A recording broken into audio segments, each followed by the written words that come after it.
존경하는 향린 교우 여러분, 참으로 반갑습니다. 고마워요. 2014년 4월 27일 설교를 마지막으로 제가 향린교회 부목사직을 사임하고 10년 6개월 만에 여러분 앞에 다시 서게 되었습니다. 여러분, 지난 세월 어떻게 지내셨습니까? 여러분 보시다시피 저는 말라깽이에서 뚱보가 되어서 나타났습니다.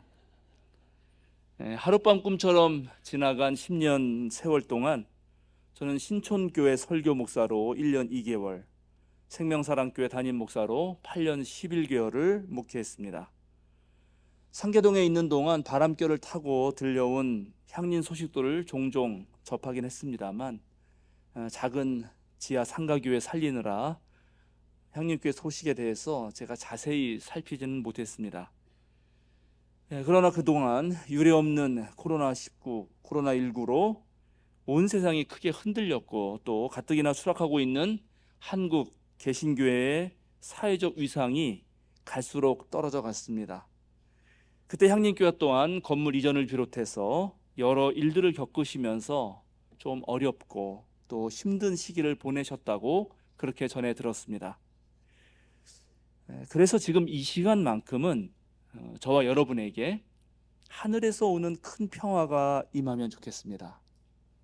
우리가 일주일에 단 한 번 주일 11시에 한 자리에 모여서 우리 예양의 아름다운 연주와 성가대 또 찬양을 들으며 그 안에서 우리에게 주시는 그 하나님의 평화를 누리는 시간, 이 예배 시간, 이 한 시간만큼은 정말 모든 것을 내려놓고 깊은 평화의 자리로 나아가길 소망합니다.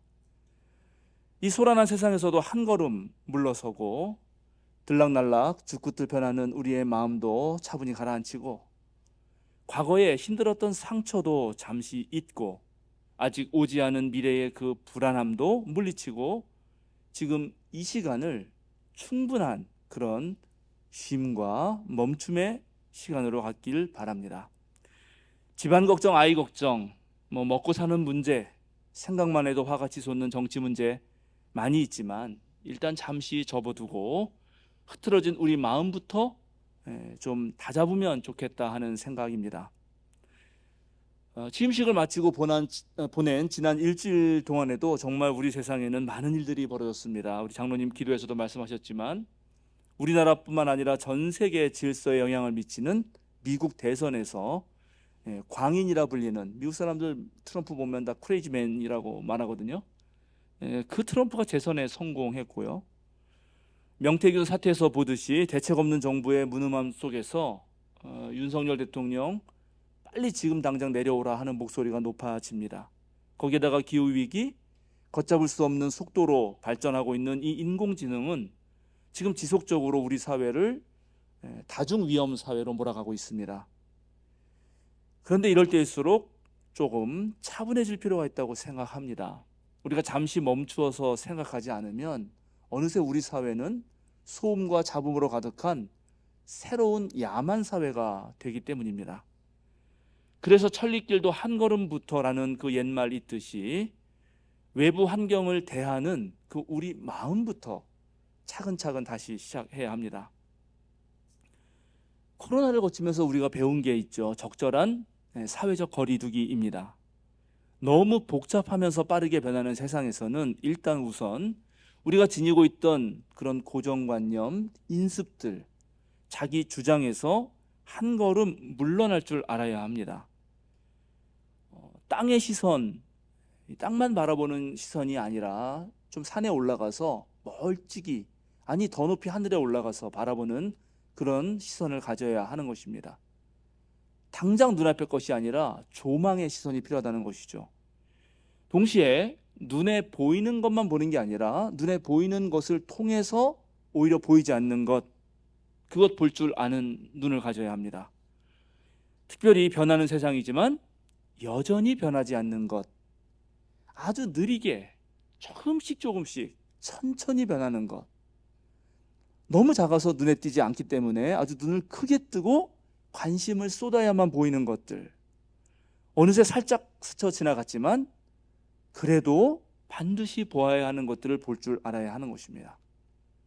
내 속도 들여다보고 남의 마음도 좀 살펴보고 그리고 남에게 보이는 내 모습도 보고 내 눈에 들보를 치운 다음에 있는 그대로의 형제자매, 이웃들도 보아야 한다고 생각합니다. 오늘 여기에 그렇게 모든 것을 다시 생각해 보면서 자기 발밑을 돌아보면서 이제 새로운 삶을 살고 싶다 하는 한 사람이 있습니다. 삭개오. 공동번역엔 자케오라고 하죠. 삭개오. 성서는 그를 세관장 그리고 부자라고 소개합니다.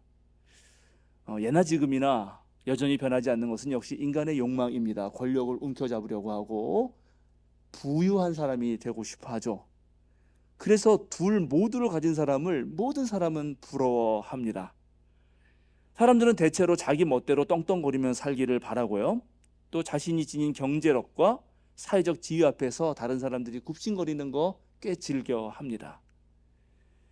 그런데 현실적으로 그런 자리는 아주 소수이기 때문에 다 올라갈 수는 없습니다. 그러니까 다수의 사람들은 그런 소수의 사람들을 한편으로는 부러워하면서도 또 한편으로는 시기 질투를 합니다. 안 이꼬운 눈으로 쳐다보는 거죠. 뒤에서 수군거리고 아우 제 성격도 별로야 이렇게 트집을 잡습니다. 아니나 다를까 오늘 예수께서 삭개오 집에 들어갔더니 사람들이 수군거리며 말합니다. 그가 죄인의 집에 묵으러 들어갔다. 삭개오는 부자고 세관장이지만 사람들의 인식 속에서는 죄인들 그 중에 한 명입니다. 물론 사람들이 이러는 것은 단순히 시기 때문만은 아닙니다. 당시 세리들은 동족의 세금을 거두어서 로마에 바쳤기 때문에 많은 유대인들에게 미움을 샀습니다. 하나님께 선택받은 백성이 로마 황제에게 돈을 바치는 것, 이것은 매우 모욕적이고 수치스러운 일입니다. 물론 먹고 살아야 되니까 로마에게 밑보였다가는 약탈당하고 뭐 죽임 당하니까 어쩔 수 없이 세금을 내지만 그것은 우상 숭배였습니다. 그런데 자진해서 세리가 된단 말이야. 게다가 보통 세리들은 정해진 것보다 더 많은 세금을 걷어서 도중에 자기가 착복합니다. 그러니 더 많은 미움을 받았겠죠. 삭개오는 세리의 우두머리입니다. 아마도 여리고 세관 전체를 감독했을 것입니다. 모든 사람의 부러움을 사지만 모든 사람에게 미움을 받았을 확률이 높습니다. 삭개오는 죄인 취급당합니다. 실제로 삭개오가 그런 나쁜 일을 저질렀는지 저지르지 않았는지를 확인해 볼 필요 없이 여론몰이를 당하는 것입니다. 물론 그는 부자이기 때문에 좋은 가구도 사고 맛있는 것도 먹고 멋진 곳을 여행할 수 있습니다. 그러나 왕따를 당하고 멸시를 당하는 것은 돈으로 잘 해결이 안 됩니다. 자기가 가진 권력도 소용이 없습니다. 남들 앞에서 가끔 위세를 부릴 수 있지만 그러나 그는 외로움에 지친 그런 나날을 보내게 됩니다. 아브라함의 자손이지만 그러나 하나님의 백성으로 인정받지 못하는 그 삶이었기 때문에 살았지만 생기 없는, 죽지 못해 사는 삶, 그 삶이 찾아오는 것이죠. 먹고 살 만한 돈이 있고 사회적 지위도 괜찮고 세상의 시기와 질투 그런 거 받아도 상관없다 이렇게 말할지 모르지만 그러나 그런 사람들 언제나 보면 중심부에 들지 못합니다. 에이 하나님이고 뭐고 그러면 세속 사람처럼 신나게 즐겨나 볼까? 그런데 유대인인 삭개오 그렇게 살지도 못하고요. 아니 하나님이 다 해주실 거야. 그런 근본주의 신앙도 갖지 못한 채 여기에도 끼지 못하고 저기에도 끼지 못하고 그저 한쪽으로 비켜나서 늘 의심과 불안을 지닌 채 어정쩡하게 사는 사람, 그런 사람 삭개오입니다. 바로 그런 그에게 나사렛 사람 예수의 소식이 들려온 것은 참 행운입니다. 듣자 하니 예수는 죄인과 불량아들과 잘 어울리고 아주 친밀하게 대해주는 사람이라는 소식입니다. 그래서 사람들이 혹시 그 사람이 메시아 아닐까 하는 소문이 나돕니다. 삭개오의 마음이 갑자기 두근거리죠. 혹시 우리 마을로 오지는 않을까? 그는 어떤 사람일까? 창녀도 받아들였다는데 나도 받아주지 않을까? 혹시 내가 그 사람하고 친구할 수 있다면 나의 이 질긴 외로움이 사라지지 않을까? 근데 바로 예수가 여리고로 온다는 소문이 전해지는 겁니다. 그날도 삭개오는 어김없이 바쁜 일을 마치고 집으로 돌아가려고 하는데 마침 예수가 마을 어귀에 도착했다 하는 전가를 받게 됩니다. 삭개오는 온 힘을 당해서 달려갑니다. 예수 보고 싶은 거죠. 근데 거기엔 예수가 아니라 온 동네 사람들이 구름지어서 떼로 몰려 있었습니다. 키가 작은 삭개오는 그를 볼 수가 없습니다. 여기서 키가 작다고 이렇게 성경이 말하는 이 신체적 특징, 우리가 좀 생각해 볼 필요가 있습니다. 삭개오가 어떤 인생을 살았을까 유추할 수 있기 때문입니다. 저도 어릴 때 무척 키가 작았거든요. 중학교 3학년 때 147cm. 다니는 사람들이 저를 초등학교 3학년으로 알았어요. 무서운 여자애들이 많았어요. 보통 이런 사람은 땅꼬마, 땅딸 이런 별명을 갖게 되고 몸이 작기 때문에 덩치가 큰 친구들로부터 그런 자잘한 신체적 괴롭힘에 노출됩니다. 이 자기 신체에 대한 불만은 그것을 극복하기 위한 몰입과 집착으로 이어지기 쉬운데 어쩌면 삭개오는 자신의 신체적 약점을 메꾸려고 악착같이 살았을 거라고 생각합니다. 그래서 부자가 됐고 그래서 세관장이 되었을 거라고 저는 추측합니다. 그런데 이 사람은 그런 과정에서 부드러움보다는 강인하고 엄격하고 약간은 매정한 그런 사람이 되었을 것이고 그래서 사람들과의 관계도 소원해졌을 거라고 생각합니다. 우리 한국 사회는 지난 100년을 보내면서 개인주의에 기반한 서양 문명을 자리 잡았습니다. 개개인들은 이제 자기만의 성공신화를 꿈꾸면서 경쟁의 한복판으로 뛰어듭니다. 경쟁에 내몰리면서도 그 경쟁에서 승자가 되기 위해 자아실현이라는 이름으로 수도 없이 자신에게 채찍을 휘두릅니다. 남이 가지고 있는 채찍을 가져와서 내 손에 쥐었기 때문에 마치 내가 자유를 획득했다 하는 느낌을 받게 됩니다. 그러나 자기가 주도권을 가지고 자기 인생을 자유롭게 이끌어간다고 그렇게 생각할지 모르지만 바로 그렇게 자기를 스스로 몰아쳤기 때문에 우리 모두는 21세기 대한민국 현대인들은 지치고 우울해졌습니다. 자신이 가진 힘과 가능성마저도 다 그렇게 자신을 몰아치면서 불태웠기 때문입니다. 그러면서도 또 우리는 이 조선시대부터 내려오는 체면 문화 때문에 남의 눈치 보면서 우리가 하고 싶은 그 욕망을 눌러옵니다. 근데 그 욕망이 때때로 왜곡된 방식으로 표출되죠. 남들과 비교 속에서 상대적 박탈감 느끼면서 열등감 느끼는데 그게 어느 날 갑자기 나를 사로잡을 때가 있습니다. 그러면 에이 모르겠다 그러면서 술 처먹고 진탕 마신 다음에 비틀비틀 거리는 것이 우리의 일상인지도 모르겠습니다. 너무나 빠르게 커져버린 이 자본주의는 돈을 빌미로 사람들의 자존감과 존엄을 망가뜨리는 그런 일상을 만들어 놓았습니다. 돈이 주인인 이 사회에서 받는 스트레스와 모멸감은 나 외에 다른 사람들을 쉽게 믿지 못하게 만들었습니다. 그렇기 때문에 또 자기가 외톨이가 되고 맙니다. 오늘날 실로 많은 사람들이 길을 잃고 있습니다. 본인이 원해서든 아니면 원치 않든 간에 자기도 모르는 사이에 우리 모두는 삭개오가 됩니다. 한편으로는 예수 추종자의 핵심에 들고 싶습니다. 베드로의 자리에 가고 싶죠.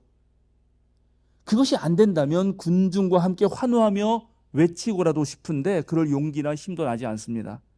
그저 뽕나무 위에 올라가서 나뭇가지 한켠에 자기를 숨기고 몰래 엿보는 것으로 그것으로 그치고 마는 인생들이 많이 있는 것입니다. 그러나 그럴 나라 하더라도 내가 그럴 때라 하더라도 누군가 나를 불러만 준다면 정말 달려가고 싶다. 그런 마음이 가득하죠. 근데 또 달려가려고 할 때도 아직 아물지 않은 그 마음의 생채기가 도질까 봐 또 관계 맺으면 또 거기서 다른 상처가 생길까 봐 겁내하는 인생이 우리들입니다. 그러나 삭개오가 오늘 뽕나무 위로 올라간 이유는 그만큼 소중한 관계에 대한 그런 깊은 열망이 가득하다는 것입니다. 오늘날도 외로움에 습격당한 현대인들이 지금도 뽕나무 위에서 누군가가 자기를 불러만 주기를 기다리고 있습니다. 바로 그때 지나가던 예수가 삭개오에게 눈길을 줍니다. 바라보는 거죠. 그리고 말합니다. 삭개오 씨, 당신은 세관장이라죠. 오늘 내가 당신 집에서 좀 머무르고 싶습니다. 내려오시죠. 우리 성경은 예수님이 반말하는 걸 주로 쓰고 있는데 그 예수님도 반말하면 안 됩니다. 나이도 어린데. 세관장이면 나이 좀 많으시지 않을까요? 어느 누구도 먼저 밥 먹자, 너희 집에 좀 가겠다, 한 번 전갈받지 못한 삭개오가 얼마나 좋았을까요? 삭개오는 민족의 배신자로 낙인 찍힌 사람입니다.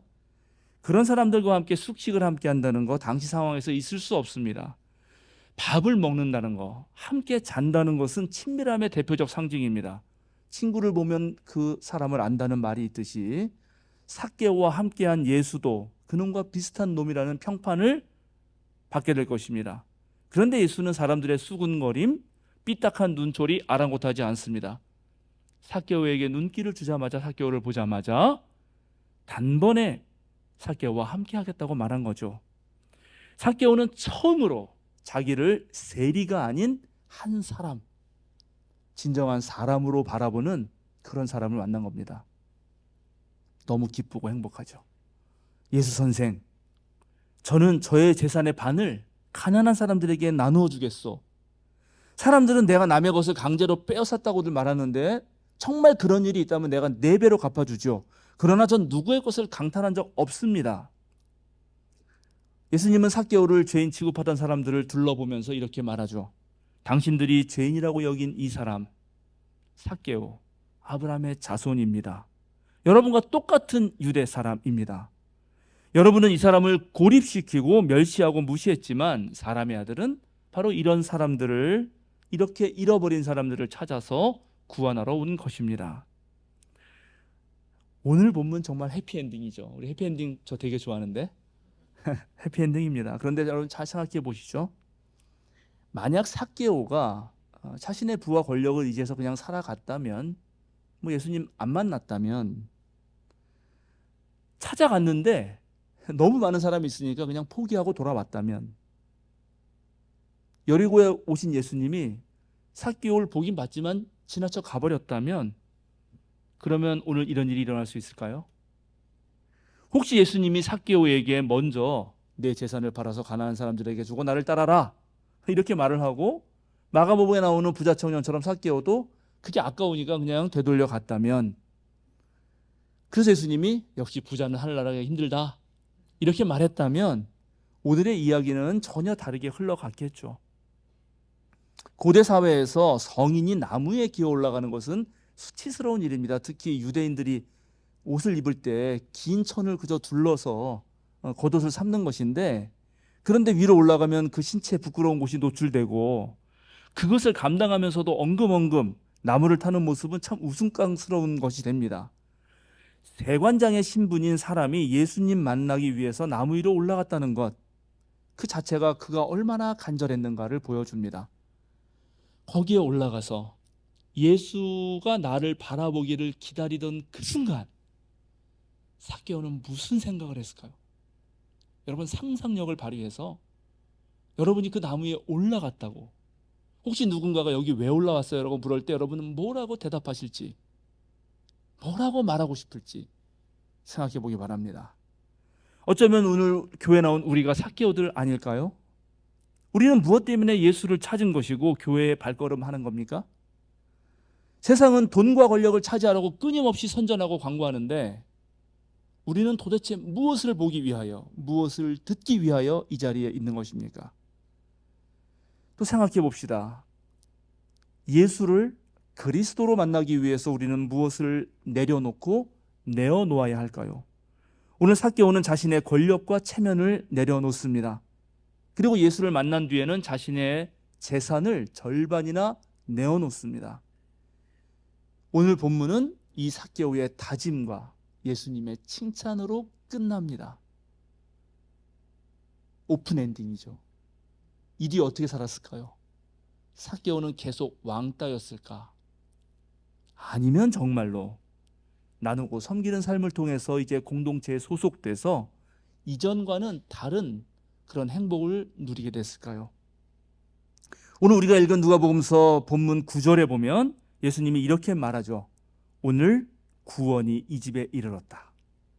이 사람도 아브라함의 자손이다. 인자는 잃은 것을 찾아 구원하러 왔다. 우리는 이 부분을 조금 더 진지하게 성찰해 보아야 합니다. 예수님은 무엇 때문에 삭개오 이 집에 구원이 이르렀다고 오늘 선포하는가? 성경을 읽는 사람들 대부분은 삭개오가 가진 것을 나누겠다고 하는 그 고백 때문에 예수님이 그렇게 말씀했을 거라 생각합니다. 그런데 놀랍게도 양식 비평 학자들에 의하면 이 고백은 나중에 누가복음서 저자에 의해서 첨가된 것입니다. 그렇다고 한다면 예수님이 하신 말씀은 정말 혁명적인 말씀이 됩니다. 구원은 무엇인가? 구원은 그냥 함께하는 것. 삭개오가 예수를 믿어서 구원에 이른 것도 아니고 예수의 제자가 되기 위해서 되기 때문에 구원에 이른 것도 아니고 소유의 절반을 나눠 주었기 때문에 구원에 이른 것도 아닙니다. 그냥 예수님이 그와 함께 한 거, 그냥 오늘 같이 밥을 먹은 거, 그 집에서 하룻밤 잠을 잔 거, 그게 구원입니다. 그래서 아브라함의 자손이 유대인의 한 구성원이었다는 거, 그거 깨우쳐 준 것, 그것이 구원입니다. 우리 향림교회는 향기로운 이웃이 되고자 하는 교회죠. 향기로운 이웃이라는 게 뭔가? 오늘 성경 말씀은 곁에 있어주는 이웃이라는 것입니다. 삭개오가 세관장이고 부자였지만 당대 사람들에게 소외되어서 유대인으로 당당하게 살 수 없었던 것처럼 오늘날 이 땅에는 많은 사람들이 사람 대접 못 받고 살아요. 세월호 참사, 이태원 참사 같은 재난에서 국가적 돌봄을 전혀 받지 못하는 사람들, 하청에 재하청을 하면서 정말 너무 열악한 조건에서 일하다가 하루에도 몇 명씩 죽어나가는 노동자들, 전태일 동지가 자기 몸을 바친 지 54년 세월이 흘렀는데 이 불평등한 체제 속에서 외국인 노동자, 비정규직 노동자들은 정말 아직도 비참하게 살아갑니다. 과학 문명은 날로 발달하는데 우리의 정신은 그것을 따라가지 못하고 있고 많은 현대인들은 물질적으로 풍요하지만 왠지 불안하고 외롭고 허무에 시달리고 있습니다. 이래저래 길을 잃어버린 자들이 되는 것입니다. 혹시 여러분들도 지금 내가 어디로 가야 되나? 내가 어디에 서야 되나? 내가 선 곳은 어디? 이런 고민이 든다면, 정말 이 사회에 도대체 희망이 보이지 않는다면 그러면 잠시 뽕나무로 올라가서 예수께 나아가시기 바랍니다. 그런데 안타깝게 예수님은 여기 없습니다. 예수님은 여기 없고 남아있는 것은 오로지 그를 따르는 우리들 뿐입니다. 우리는 예수님처럼 이웃과 더불어 구원을 이루는 사람들입니다. 그리고 교회는 바로 구원의 공동체입니다. 향림교회는 그 이름답게 잃어버리는 자들을 찾아서 구원하는 교회입니다. 그리고 그 구원의 핵심은 오늘의 삭개오들과 그저 함께 하는 겁니다. 그 이유도 어떤 이유도 묻지 않고 따지지 않고 그들의 곤경에 함께 하면서 그와 함께 울고 어떻게든 해결해 보려고 하는 것, 그렇게 노력할 때 바로 그 자리에서 오늘 이 집에 구원이 이르렀다라는 선포가 가능한 것입니다. 그런데 우리가 구원의 공동체로 서려면 먼저 서로를 속속들이 알아야 합니다. 정말 최소한 우리 교회에서는 혼자 끙끙 앓면서 아무에게도 말 못하는 그런 교인은 없어야 합니다. 삭개오가 나무 위로 올라갔듯이 우리도 용기를 내어서 나무 위로 올라가야 하고, 예수께서 당신의 눈길을 그에게 주셨듯이 우리도 향림 공동체 안에서 약하고 어려운 식구에게 혹시라도 소외된 사람이 있으면 그 사람에게 눈길과 손길을 주어야 합니다. 우리가 우리 서로에게, 우리 같은 믿음의 형제 자매들에게 보내는 눈길은 저 세상에 사나운 눈초리와는 달라야 합니다. 제가 부목사 시절에도 계셨던 우리 교우들은 10년 만에 저를 만나죠. 세교우들은 오늘 처음 저를 만납니다. 우리는 일주일 168시간 중에 주일에 한 번 그저 한 2-3시간 정도 여기서 만납니다. 그러나 그 짧은 만남이 저는 넉넉한 만남이면 좋겠어요. 뭔가 만나면 괜히 넉넉해. 많이 안 먹어도, 그냥 김밥 한 줄 먹어도 왠지 좋아요. 그런 만남이길 바랍니다. 오늘 우리가 함께 읽은 이 시편의 말씀은 넉넉한 만남에 대해서 이렇게 노래를 부릅니다. 그 얼마나 아름답고 즐거운가, 형제자매가 어울려서 사는 모습. 머리 위에 부은 보배로운 기름이 수염을 곧 아론의 수염을 타고 흘러서 그 옷깃까지 흘러내림 같고 헤르몬의 이슬이 시온산에 내림 같구나. 이 말씀은 조원정 목사님 모시고 머리에 기름을 부어야 느낄 것 같은데, 수염을 타고 흘러서, 그죠? 사막의 모래바람으로 까칠해진 이 피부를 집에 가서 딱 씻고 그 위에 질 좋은 향유를 바를 때 그때 얼마나 좋겠습니까? 수염을 타고 흘러내려서 온몸에서 나는 그 향기 얼마나 풍요로울까요? 온 집안을 채우지 않겠습니까? 넉넉한 만남으로 이루어지는 공동체는 우리 삶의 까칠한 가시들을 어루만지고 매만져 줍니다. 메마른 마음들을 촉촉히 적시는 그런 단비가 되는 것입니다. 에베소 교회에 보내는 편지의 저자는 넉넉한 그런 공동체를 이루기 위해서 하나님은 어떤 사람은 사도로, 어떤 사람은 예언자로, 어떤 사람은 복음 전도자로, 또 어떤 사람은 목사와 교사로 삼으셨다고 증언하고 있습니다. 주님께서 이렇게 우리를 다양한 직분으로 부르신 것은 성도를 준비시켜서 봉사의 일을 하게 하고 그리스도의 몸을 세우게 하려고 하기 때문이라고 그렇게 저자는 말합니다. 향림교회는 이미 많은 것들이 준비되어 있습니다. 너무나 좋은 공간이 마련되어 있고요. 저마다의 은사를 지니신 열정적 믿음의 소유자들이 가득합니다. 그래서 저는 다만 이제 여러분들이 차린 밥상에 손가락 하나 정도 이렇게 얹으면서, 우리 향림 공동체 그 성만찬 주일 때 예전에 한신대에서 할 때 다 밥 사오거든요. 전도사인 저는 숟가락 하나만 들고 가면 됩니다. 그럼 여기저기 다니면서 퍼먹으면 아주 그냥 넉넉하거든요. 네, 그렇게 숟가락 하나 얹으려고 왔습니다. 스페인의 신학자 디에고 데 에스텔라는 자신이 글을 쓰면서 1159년에 살았던 존 숄즈베리의 글을 하나 인용하는데요. 우리는 거인들의 어깨 위에 있는 난장이들과 같기 때문에 거인보다 더 많이, 더 멀리 사물을 볼 수 있지만 이는 우리의 시력이 좋기 때문도 아니고 우리 신체가 뛰어나기 때문도 아니다. 다만 거인의 거대한 몸이 우리를 들어 올려서 높은 위치에 우리를 싣고 있기 때문이다. 아이작 뉴턴이 종종 인용해서 아주 유명해진 이 경구처럼 아마도 여기 계신 여러분들과 저는, 그래서 우리 모두는 지난 70년 동안 이 향린의 역사를 일구어 오신 그 믿음의 선배들이라고 하는 거인의 어깨 위에 올라탄 사람들입니다. 우리가 거인의 어깨 위에 올라타서 또 우리가 그 거인의 일부가 되었습니다. 그리고 이제 또 우리는 우리의 후배들에게 우리의 어깨를 내어주어야 합니다. 그렇게 신앙의 유산을 이어간다면 우리는 언젠가 어느 때든지 작은 순간이라 할지라도 예수 그리스도의 충만하심의 경지를 맛보게 될 것입니다. 예수의 삭개오 방문은 존재의 변화, 행동의 변화를 일으킵니다.